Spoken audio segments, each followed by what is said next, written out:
Tanin Donburi is a rice bowl dish where thinly sliced beef and eggs are cooked in a savory sauce and served over steamed rice. It's a staple menu item at udon shops and restaurants in Japan. It's savory, filling, and delicious. A full recipe is on our website, JapaneseCooking101.com. Slice the green onions diagonally and beat the eggs in a bowl and set aside. Next, we cut the brown onion thinly and cut the thinly sliced beef into bite-sized pieces. These are the kind of beef used for sukiyaki. In a medium pot, bring the dashi broth to a boil. We used the convenient dashi powder mixed with water today. You can also check out our how to make dashi recipe video. Add the brown onion and cook for a couple of minutes.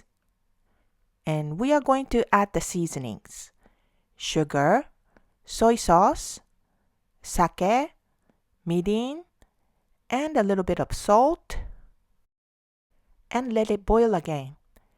Then add the beef and green onions. Stir and cook just until the beef changes color. Pour the beaten eggs over the beef mixture, cover with a lid, and cook for about a minute or until the egg is just set. Place the steamed rice into a bowl and spoon the beef and egg mixture on top. If you have ingredients, this dish is quick and easy to make at home. It's perfect for a weekend lunch. Hope you give this a try soon. 美味しい。美味しいね。